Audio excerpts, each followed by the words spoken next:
Hello guys, ഇന്ന് നമുക്ക് നല്ല ടേസ്റ്റി ആയിട്ടുള്ള ഒരു മട്ടൻ ബിരിയാണിയുടെ റെസിപ്പി നോക്കിയാലോ. അപ്പോൾ ഒട്ടും സമയം കളയാതെ കഴുകി വൃത്തിയാക്കിയ മട്ടനിലേക്ക് 2 സ്പൂൺ മുളക് പൊടി, 2 സ്പൂൺ മല്ലിപ്പൊടി, 2 സ്പൂൺ ഗരം മസാല, ഒരു ഇത്തിരി മഞ്ഞൾപ്പൊടി ഇട്ടതിന് ശേഷം അതിലേക്ക് ഒരു വലിയ ടേബിൾ സ്പൂൺ തൈരും അതുപോലെ ഈ കാണുന്ന ഒരു ഹാഫ് ലെമണും നമ്മൾ ഇതിലേക്ക് പിഴിഞ്ഞൊഴിക്കുന്നുണ്ട് കേട്ടോ.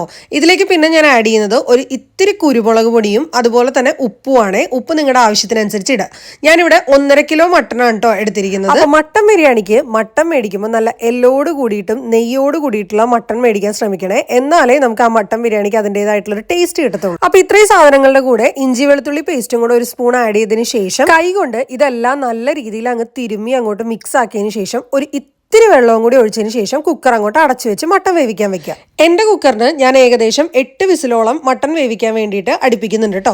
മട്ടൻ വേവുന്ന സമയം കൊണ്ട് 4 മീഡിയം സൈസ് സവാള നമ്മൾ ഇതുപോലെ നല്ല വെളിച്ചെണ്ണയിൽ നന്നായിട്ട് വറുത്ത് കോരി എടുക്കുന്നുണ്ട് കേട്ടോ. സവാള വറുക്കുമ്പോൾ ഉപ്പിടാൻ മറക്കല്ലേ. സവാള നന്നായിട്ട് ക്രിസ്പി ആയിട്ട് വറുത്തെടുത്തതിന് ശേഷം അത് നമ്മൾ വേറൊരു പ്ലേറ്റിലേക്ക് മാറ്റുന്നുണ്ട്. അതിനുശേഷം അതേ പാനിലേക്ക് തന്നെ നമ്മൾ കുറച്ചും കൂടെ എണ്ണ ഒഴിച്ചതിന് ശേഷം അതിൻ്റെ അകത്തേക്ക് ഇഞ്ചിയും വെളുത്തുള്ളി സവാളയും കൂടി കുനുകുനാന്ന് അരിഞ്ഞ് നന്നായിട്ട് മൂപ്പിച്ചെടുക്കാം. ഇഞ്ചിയും വെളുത്തുള്ളിയൊക്കെ വേവുന്ന സമയം കൊണ്ട് നമ്മുടെ കുക്കറിന്റെ വിസിലൊക്കെ പോയി മട്ടൻ നന്നായിട്ട് വെന്തിരിപ്പുണ്ട്. ഇനി നമ്മൾ അതിലേക്ക് ക്രിസ്പി ആയിട്ട് വറുത്തെടുത്ത സവാളയുടെ ഒരു 1/4 പോർഷനോളം ഇതിന്റെ അകത്തേക്ക് ആഡ് ചെയ്ത് കൊടുക്കുക. അത് അധികം ഒന്നും വേവാൻ നിൽക്കണ്ട, കാരണം നമ്മൾ ഓൾറെഡി ക്രിസ്പി ആയിട്ട് വറുത്തെടുത്ത സാധനം ആയതുകൊണ്ട് അധികം വേവും കാര്യങ്ങളൊന്നും ഇല്ല.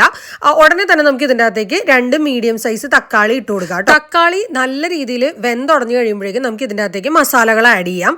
2 സ്പൂൺ മല്ലിപ്പൊടിയും അതുപോലെ തന്നെ 2 സ്പൂൺ ഗരം മസാലയാണ് ഞാൻ ഇതിന്റെ അകത്തേക്ക് ആഡ് ചെയ്യുന്നത്. പിന്നെ പേരിന് ഒരു കുറച്ച് മുളക് പൊടിയും. പൊടികളെല്ലാം ആഡ് ചെയ്തതിന് ശേഷം അതിന്റെ പച്ചമണം മാറുന്നവരെ നല്ല രീതിയിൽ അങ്ങോട്ട് ഇളക്കി മിക്സ് ആക്കി കൊടുക്കുക. അതിനുശേഷം നമ്മുടെ വേവിച്ച് വെച്ചിരിക്കുന്ന മട്ടൺ ഇതിന്റെ അകത്തേക്ക് എടുത്ത് ആഡ് ചെയ്തു. മട്ടൺ ആ വേവിച്ച വെള്ളത്തെ പടി ഇതിന്റെ അകത്തേക്ക് ആഡ് ചെയ്ത് കൊടുത്തതിന് ശേഷം എല്ലാ മസാലയും മട്ടണും ഒക്കെ കൂടി അങ്ങ് നല്ല രീതിയിൽ അങ്ങോട്ട് ഇളക്കി മിക്സ് ചെയ്തതിന് ശേഷം ചെറുതായിട്ടൊന്ന് തിള വരുന്ന മസാലയും മട്ടണും തമ്മിൽ എല്ലാം കൂടി അങ്ങോട്ട് നല്ല സിങ്ക് ആയി കഴിഞ്ഞതിന് ശേഷം അതിന്റെ മുകളിൽ കൂടെ ചെറുതായിട്ടൊന്ന് കുരുമുളക് പൊടി തൂവി കൊടുക്കുക കേട്ടോ. പിന്നെ കുറച്ച് മല്ലിയിലയും കൂടെ വിതറി കഴിഞ്ഞാൽ നമ്മുടെ മട്ടൺ കറി റെഡി ആയിട്ടുണ്ട്. നമുക്ക് ഇനി ഇതെടുത്ത് മാറ്റി വെച്ചതിന് ശേഷം ബിരിയാണിക്കുള്ള ബിരിയാണി റൈസ് സെറ്റ് ചെയ്യാനായിട്ട് ഞാൻ ഇതിന്റെ അകത്തേക്ക് 2 സ്പൂൺ നെയ്യ് ആഡ് ചെയ്ത് കൊടുത്തതിന് ശേഷം കുറച്ച് പട്ട ഗ്രാമ്പു എന്റെ കയ്യിലുള്ള സ്പൈസസ് എല്ലാം ഞാൻ ഇതിന്റെ അകത്തേക്ക് ആഡ് ചെയ്യുന്നുണ്ട്. എല്ലാം കൂടി അങ്ങോട്ട് നല്ല രീതിയിൽ ആ നെയ്യിലൊന്ന് വഴറ്റിയെടുത്തതിന് ശേഷം അരമണിക്കൂർ മുമ്പ് വെള്ളത്തിൽ നന്നായിട്ട് കുതിർത്ത് വെച്ചിരിക്കുന്ന ബസ്മതി റൈസ് ഞാൻ ഇതിന്റെ അകത്തേക്ക് ആഡ് ചെയ്ത് നല്ല രീതിയിലൊന്ന് വറുത്തെടുക്കുന്നുണ്ട് കേട്ടോ.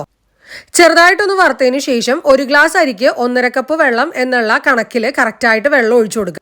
ഞാനിവിടെ 3 കപ്പ് അരിയാണ് എടുത്തിരിക്കുന്നത്. അപ്പൊ അതുകൊണ്ട് തന്നെ ഞാൻ 4.5 കപ്പ് വെള്ളമാണ് കേട്ടോ ഇതിന്റെ അകത്തേക്ക്. വെള്ളം അങ്ങനെ നമുക്ക് നന്നായിട്ട് വറ്റിച്ചെടുത്തതിന് ശേഷം അരി അങ്ങോട്ട് സെറ്റ് ആക്കി. ഇനിയാണ് നമ്മുടെ മെയിൻ പ്രോസസ്സ് തുടങ്ങുന്നത്. നമ്മൾ ഇനി ദം ഇടുന്നതിന് മുമ്പ് നമ്മൾ നല്ല നെയ്യിൽ കശുവണ്ടിയും മുന്തിരിയും ഇതേ നല്ല രീതിയിൽ വറുത്തെടുക്കുന്നുണ്ട്. നെയ്യിൽ തന്നെ പരിപാടികളൊക്കെ കഴിഞ്ഞില്ലേ.